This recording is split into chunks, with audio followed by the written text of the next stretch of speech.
From the heart of Statesboro and straight down the Blue Mile, this is the Blue Mile Breakdown, your weekly dive into Georgia Southern football. Now here's your host, Brendan Sapp, Hail Southern and GATA. Welcome in, everybody. It is episode 6 of the Blue Mile Breakdown. I am your host, Brendan Sapp. How is everybody doing today, man? I'm doing fantastic. Honestly, fantastic. Excited about the big win on Saturday. Coastal Carolina coming into Paulson and leaving with the L, rolling in 6-3 versus our 4-5 Eagles. And if you looked at the stats and you looked on paper, I said this was a very winnable game for Georgia Southern. Was it closer than I would have liked to have seen? Yeah, but it was a win, and I'll take that every time. Jumping into some statistics, the first quarter, man. The first quarter was mind-blowing. It felt like it lasted a week, the first quarter. I was taking some notes during the game. Let's see. Coastal Carolina, first quarter, this is just first quarter stats, 8 penalties for 51 yards.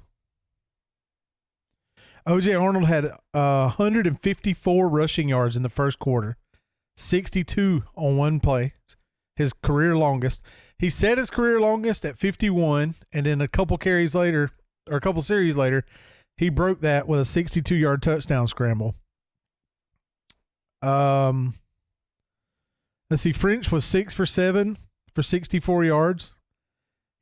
Weston Bryan had a touchdown pass in the first quarter. Camden Brown, 2 catches, 46 yards, and a touchdown in the first quarter. He went on to have a phenomenal day. What did he end up with? Camden Brown, 5 receptions, 133 yards, 3 touchdowns, including a 73-yard touchdown that we're going to get to. We're going to cover that. We're going to talk about that. Let me just look at my notes here, because I'm going to go through the game as it progressed. I don't want to get ahead of myself. Let's see.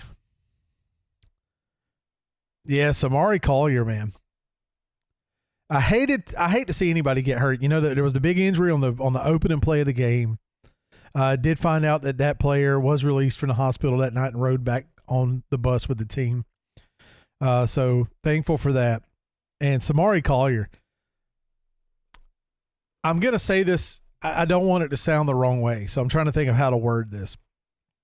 I hate to see anybody get hurt playing the game. As somebody whose career, I say career, I would have never played D1 football, but as someone whose football career ended on an injury, I hate to see anybody get hurt. Samari Collier,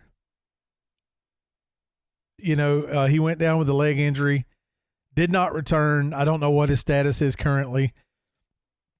Coastal Carolina was 6-3 coming into that game because of Samari Collier. It definitely was not because of Hudson.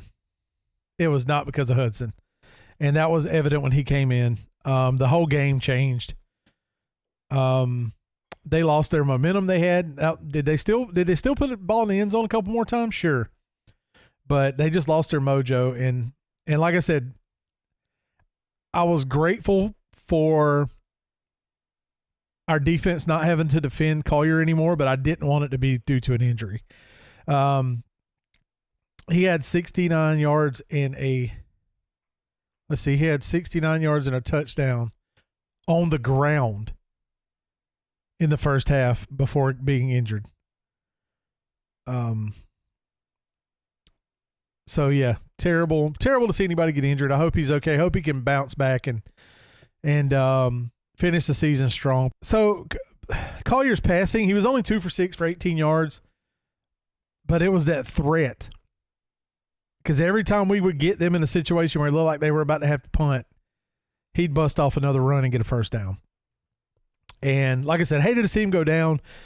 Glad we got to play most of the game against Hudson, though. The first half, Georgia Southern rolled into the locker room with 35 points. In the first half. We've only scored more than that in an entire game like twice this year. So, yeah, that is a record under Clay Helton. 35 first half points. Very glad to see that.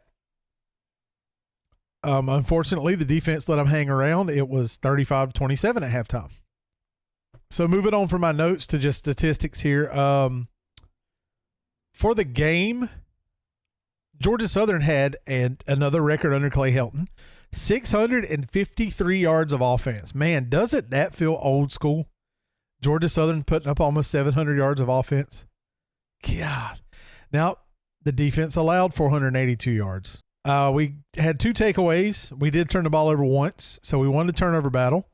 Even with us going 5 for 12 on third down, which is still not very good, we did better than Coastal percentage-wise. And time of possession, we held the ball 3 minutes longer. We keep winning that battle every week. This was the big one for me, was 8 penalties for 51 yards in the first quarter. Coastal finished the game with 13 penalties, but only 76 penalty yards. But still, 13 penalties. Georgia Southern had 6 for 65. So they had 7 more penalties than us, but only had 11 more penalty yards than us. So not very good there. Still some work to do. But overall, man, this was an exciting game to watch. It was the trick plays. Coastal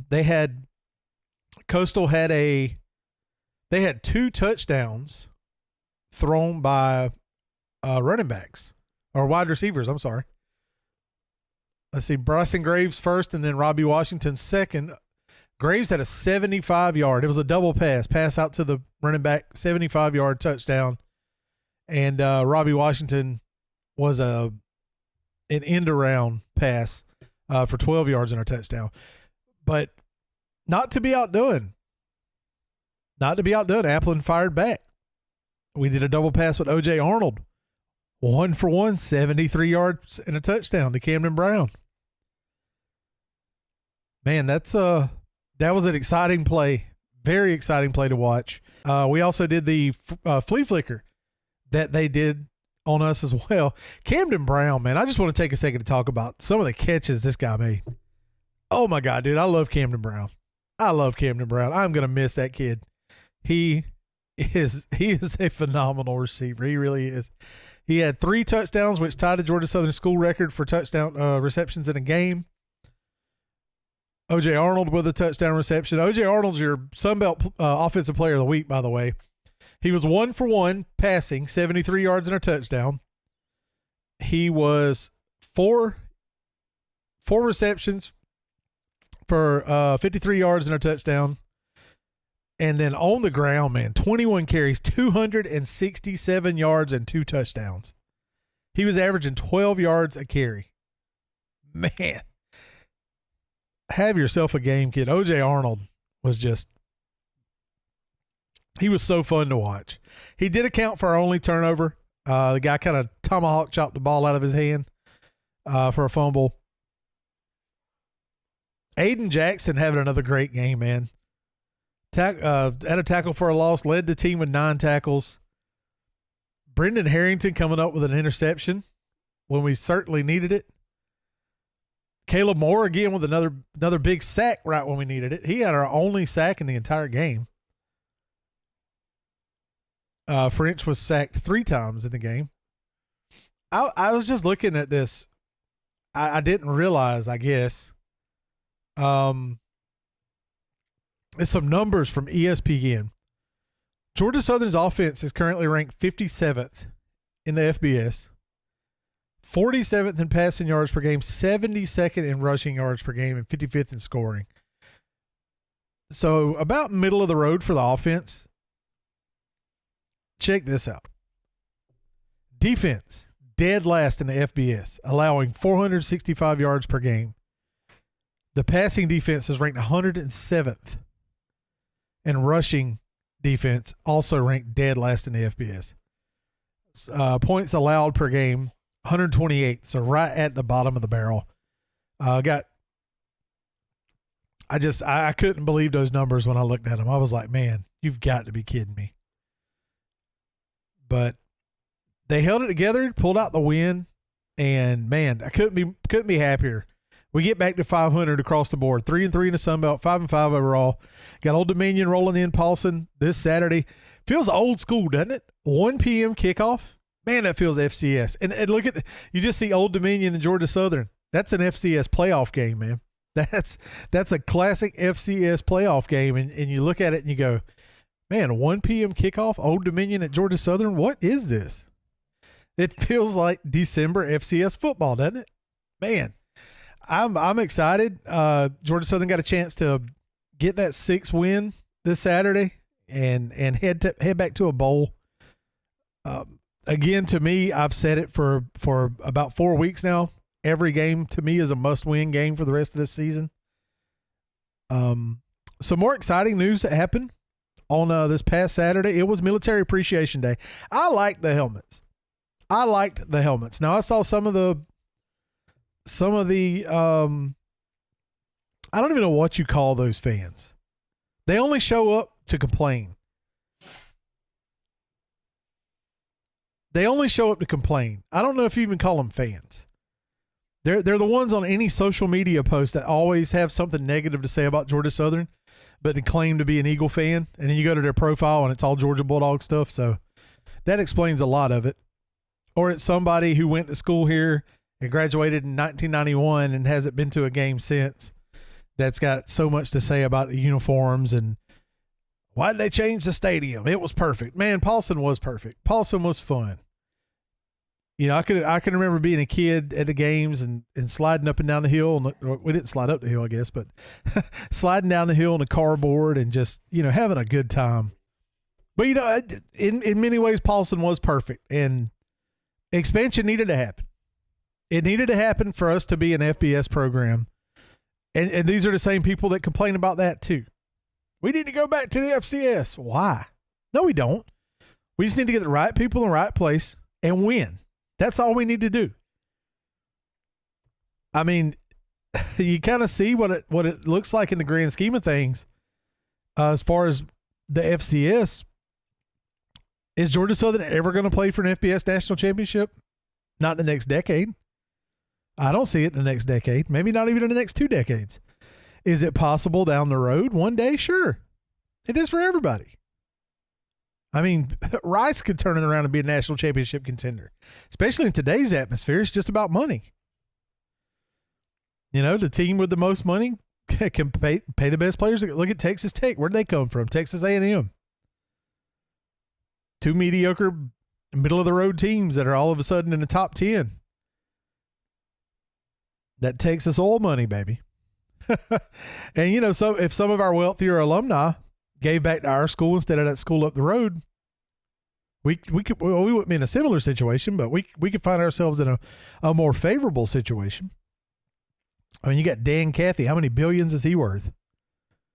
Luke Bryan, he's $250 million.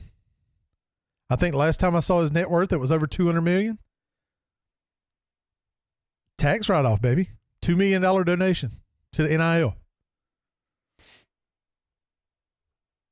I don't know. I'm just saying it could be better financially, and it may get better financially. I think my age group and the 10 to 12 years below my age group, there may be some millionaires there, some future millionaires coming up that actually care about Georgia Southern football and want to see it grow. So who knows? If we went back to the FCS and won 25 more national championships, does it matter? In the grand scheme of college football, does it matter? Because when you say, well, Georgia Southern 6-time national champions, the immediate response from 95% of people is like, oh, yeah, it was FCS, though. So why go back there? Go back and be a big fish in a little pond? That's what North Dakota State's doing right now. And everybody outside of the Big 12 thinks they're a joke. You notice they don't schedule any SEC schools. They're not playing Ohio State when they play up.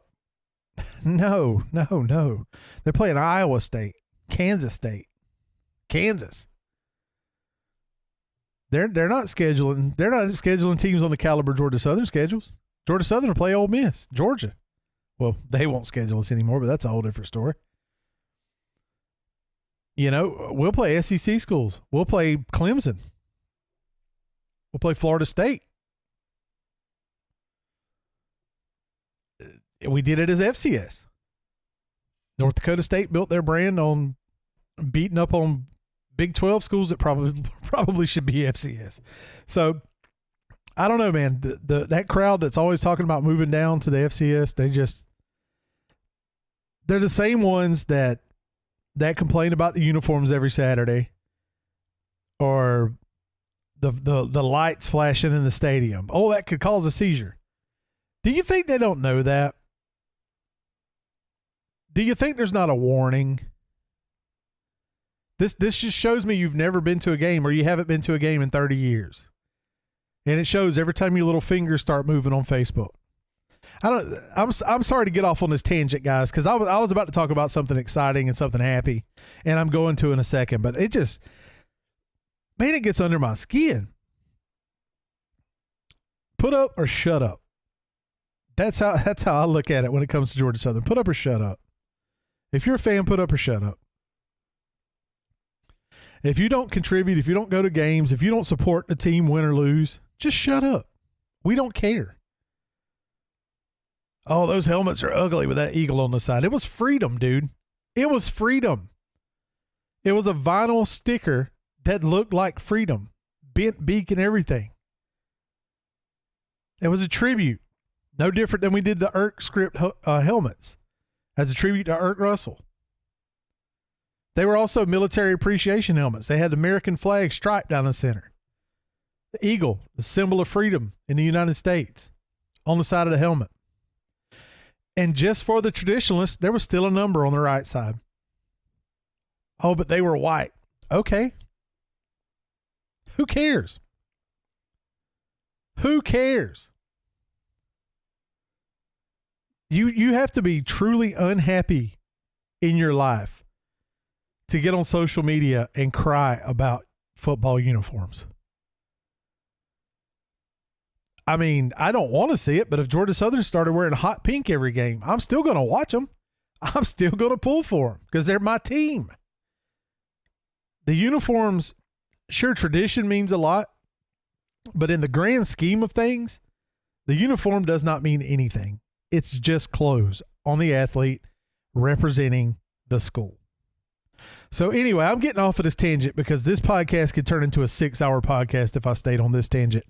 Anyway, what I was going to say, and I'm going to bring up a picture here for the people watching on YouTube. If you're listening, I apologize, but you can easily Google and find a picture. Freedom 2. Freedom 2. The continuation of the tradition of freedom and freedom's flight. You know, keeping that tradition alive. She is gorgeous. Man, isn't that just a gorgeous bird? And she is big. She is a big girl. But excited to see that the tradition is continuing. Big props to Steve. Steve does such a great job. He always does such a great job with freedom, and I know he will with freedom too. And we wish her the best and Steve the best, and just so excited, man. So excited that that tradition is going to continue. And we've known about it for a couple of months now, but it was great to finally get to see her at Paulson doing that freedom thing, man. I want to remind y'all really quick too before I move on. If you're watching on YouTube, down in the corner you'll see the graphic. Don't forget, Blue Mile Breakdown merchandise is available at brendonsap157.com. BRENDONSAPP157.com. Got some shirts and hats and stuff on there, man. Pick one up. I appreciate your patronage. I appreciate you representing the brand and spreading the word and getting the name out there. My listeners have been climbing week after week. Views on YouTube have been going up. And that's all thanks to you guys. Thank y'all so much for spreading the word and putting eyes and ears on this podcast. It means a lot to me because it does take a lot sometimes just to motivate myself to get out here and do this. And when I see the return, man, it makes me smile, and I appreciate you guys so much. Wrapping up the Coastal Carolina Georgia Southern game, I was excited. It was a fun game to watch. Georgia Southern 312 rushing yards as a team. Doesn't that sound better than 124? God, it sounds better than 124. For the second week in a row, the defense has not allowed a 100-yard rusher. They allowed 200 rushing yards, but that was between six different rushers. I apologize. So the defense might rank low, but over the last couple games, the defense has been playing great. They've kind of turned it around, and I hope they continue that over the next 2 to 3 games, depending if we get that bowl game or not. I think if they continue it over the next 2 games, we get that bowl game, and I hope we grab that win this year. We saw a more balanced attack this week, 341 passing yards and 312 rushing yards. It wasn't so lopsided with 350 passing yards and 100 rushing yards. So a good balanced offensive attack that I hope we carry forward as well. Maybe Applin saw that worked, and he'll stick with it. I think it could work against Old Dominion and Marshall as well. Looking around the Sun Belt this past weekend, we saw Old Dominion roll Troy, shut them out, 33-0. Troy come into the game 6-3, 4-1 in the Sun Belt, kind of sitting in that number 2 spot in the West. And Old Dominion made them look bad, man, 33-0, just rolled in that win. Marshall over Georgia State, barely 30-18. James Madison absolutely demolishing App State 58-10. App State finds themselves in a position to, at best, be 500, 4-6 on the year. Love to see it. South Alabama getting a win over UL Monroe. Texas State, this might have been the story of the day. Texas State, they were 3-6 coming into the game, playing against 7-2 Southern Miss, the West leading. They were undefeated, 5-0 in the Sun Belt. Texas State gets a 41-14 win on the road at Southern Miss. That was, to me, the shock of the week, man, honestly. And, of course, Georgia Southern getting the win over Coastal Carolina. This upcoming week in the Sun Belt, Louisiana is going to be at Arkansas State. James Madison hosting Washington State at home. Old Dominion, of course, at Georgia Southern. 1 p.m. kickoff at Allen E. Paulson. Marshall versus App State. Southern Miss at South Alabama. Georgia State at Troy. Coastal Carolina at South Carolina. How sweet would that be for them to roll in and beat the Gamecocks, who are 3-7? They've had back-to-back disappointing weeks, haven't they? Golly, man. Up big over Texas A&M. Number 3 Texas A&M this past week, and then up big over Alabama the week before, only to lose both games. And wrapping up Sun Belt play, UL Monroe at Texas State. Good weekend of football coming up, man, if you're a Sun Belt fan. I'm excited, as I always am. Right now, I'm going to take a quick pause and tell you about our sponsor, G Fuel Energy. G Fuel Energy, G Fuel Hydration. I like the hydration side. I'm not an energy drink guy, but I can tell you this product, you just dump the powder in the water, mix it up, man. The hydration quality to me is better than Gatorade. It's more like like the IV, the liquid IV stuff. Flavor-wise is phenomenal. I'm a big fan of the Sonic Peach Rings. Of course, Sonic the Hedgehog, the ring. You get it. Anyway, here I am telling you about it. If you go to buy some, make sure you use the promo code BrendanSat157 at checkout. Fuel your grind, power your play, and stay locked in with G Fuel Energy. When the game gets intense, hydration is everything. That's why I choose G Fuel. Zero sugar, zero caffeine, packed with electrolytes, antioxidants, and vitamins. Whether I'm streaming, grinding ranked, or just powering through my day, G Fuel keeps me focused and fueled. G Fuel, G Hydration, stay fueled, stay unstoppable. Go to gfuel.com and use my promo code BrendanSat157 at checkout.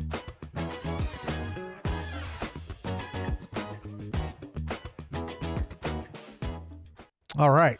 Switching gears now. We're going to talk about the upcoming game, Old Dominion at Georgia Southern. Let's look at the numbers, man. Let's look at some stats here. Now, I was talking about our defense coming in at 134th in the FBS, rushing defense 135. Scoring 128th. Now here's where things do not look favorable for Georgia Southern. Old Dominion's offense comes in ranked 20th in the FBS. Top 20 offense. 41st in scoring, 14th in rushing yards per game, 58th in passing yards per game. Their defense also a top 50, ranked 49th in the FBS. They're only allowing 344 yards per game and 21 points per game. Third down efficiency, Georgia Southern ranked 133rd in the country on defense, allowing the offense to convert 47.5% of the time. Old Dominion is 130th in the FBS with an average possession time of 27 minutes. Now, they're ranked 130th in time of possession, and they still hold the 20th ranked offense and 41st ranked scoring. So, quick strikes from those guys. If you look at a breakdown or comparison, rather, of the two teams, they have a true dual threat quarterback in Colton Joseph. Passing, let's go by the numbers. We'll go by the numbers. J.C. French on the season, 2,293 passing yards, 17 touchdowns, and 7 interceptions. I'm not even going to fault him for that interception the other day. I don't understand why we didn't take that timeout instead of allowing a 10-second runoff, because we allowed a 10-second runoff and immediately took a timeout. So instead of having 17 seconds to try to go get a pass, get out of bounds, set up a field goal, whatever, we just ran it down to 3, called a timeout, and then tried to throw a Hail Mary into the end zone, and it was picked off. I mean, the guys, Coastal went into prevent defense. They had 7 defenders standing in the end zone. It was going to get picked off. So I'm not even going to fault French on that one. That was dumb coaching. So French, 2,293 passing yards, 17 touchdowns, 7 interceptions. We look at Colton Joseph, 2,300 passing yards, and he's done that on 54 less attempts than French. 20 touchdowns, 9 interceptions. He's also the leading rusher on the team. O.J. Arnold, our leading rusher, has 884 yards on 130 carries with 5 touchdowns. Colton Joseph, the quarterback for Old Dominion, 710 rushing yards on 119 carries and 11 touchdowns. So he is going to be something to worry about. Honestly, he's going to be a problem for us. Now, if you look at their season, they opened the season at Indiana, number 2 Indiana. Now, they were ranked 20th at the time, but it's the same team. They were just as good then as they are now. And Old Dominion played with them, man. They lost 27-14 to the number 2 team in the country. That's impressive. I don't care who you are. That is impressive. Now, they rolled Coastal Carolina 47-7, which is what we should have done. Had our defense not given up a couple big plays, we're looking a little more lopsided. But then they turned around the next week and just got blown out by Marshall, 48-24. The next week, blown out by James Madison, 63-27. So, I don't know, kind of a Jekyll and Hyde there, man. They have the tendency to play with an Indiana, but they can get blown out by a Marshall. So, kind of unpredictable. Squeaked by App State, 24-21. And solid wins the last 2 weeks, 31-6 over UL Monroe and 33-0 over Troy. So they've outscored their opponents 64-6 over the last 2 weeks. If you look at their defense, other than the James Madison and Marshall games, they only allowed 7 at Liberty. They allowed Coastal 7. UL Monroe had 6. Troy had 0. I mean, even North Carolina Central put up 6, Troy. What are you doing? But I don't know, man. Kind of Jekyll and Hyde-ish there. It's I don't know, man. Like I said, we've got Marshall to end the season next Saturday. Another 1 p.m. game. It's 1:30 actually, but it's up in Virginia. Georgia Southern more wishy-washy than inconsistent, I guess. Most of our games have been close games. I think our biggest margin of victory outside of Maine was Georgia State. Yeah, it was.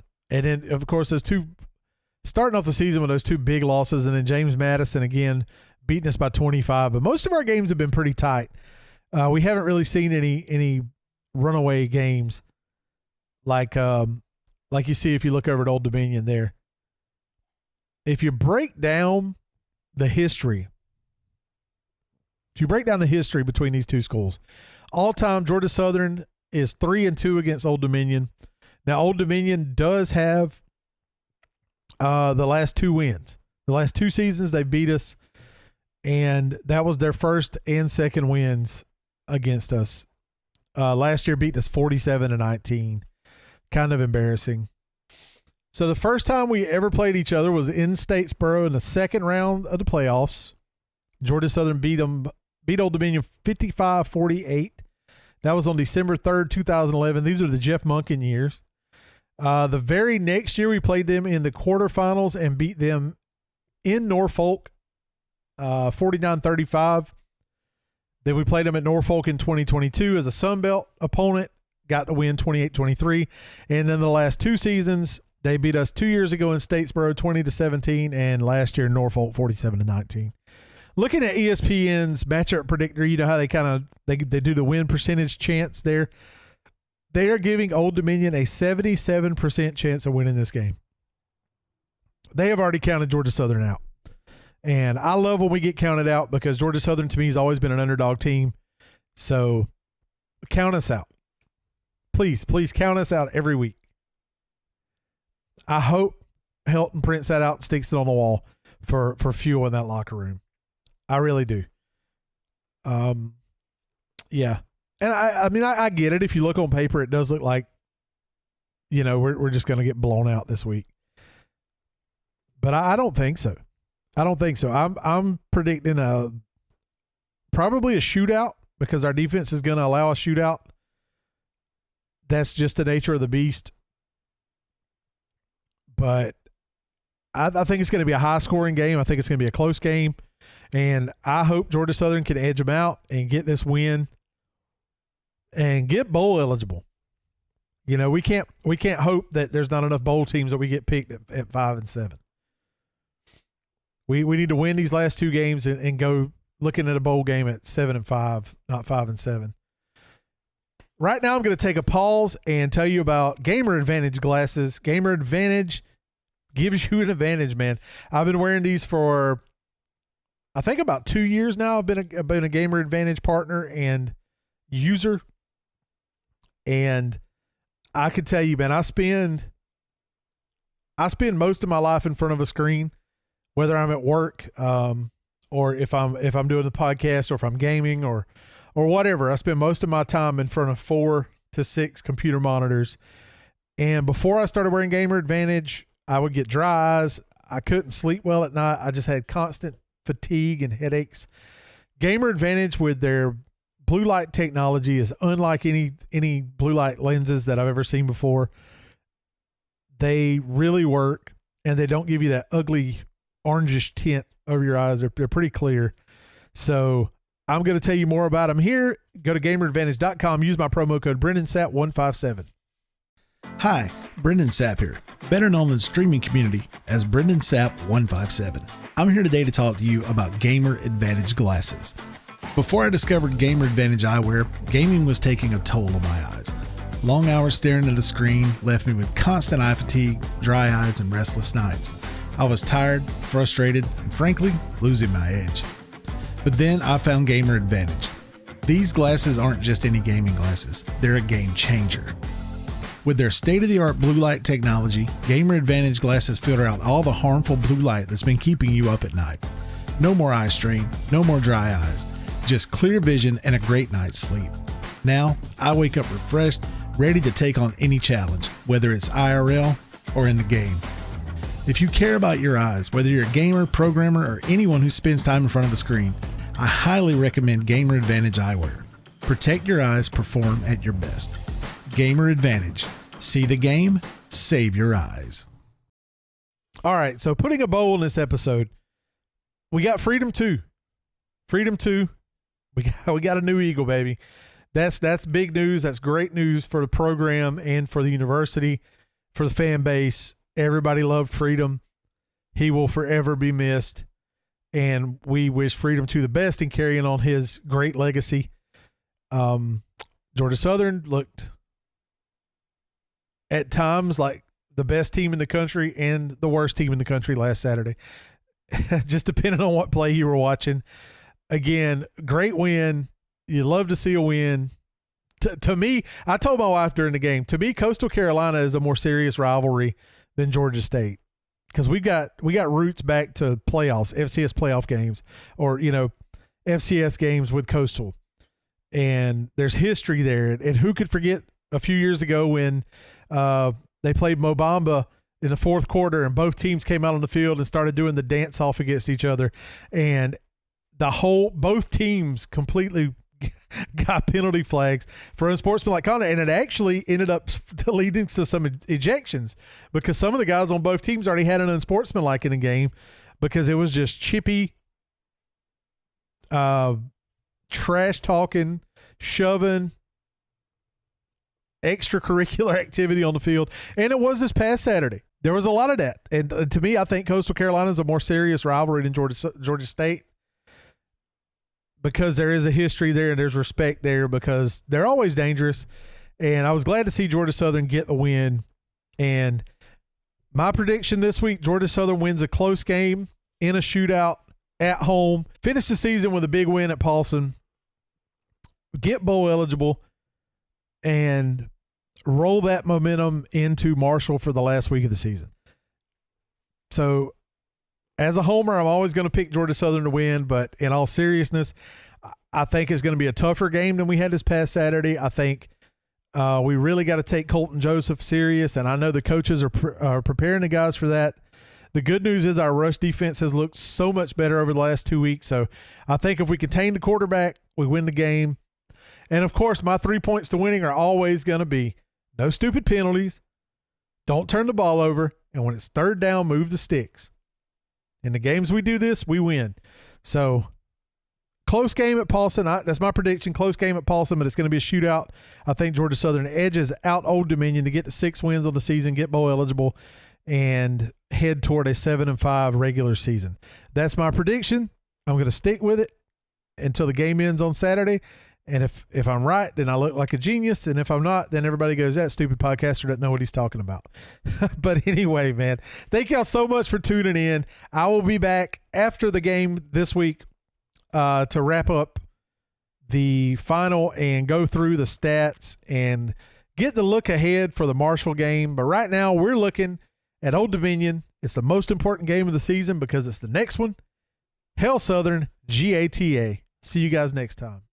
This has been the Blue Mile Breakdown, brought to you in part by Gamer Advantage Eyewear and G Fuel Energy. Make sure to tune in next time as we dive deep into Georgia Southern football. Wave the blue, wave the white, hold the banner high, and don't forget to GATA.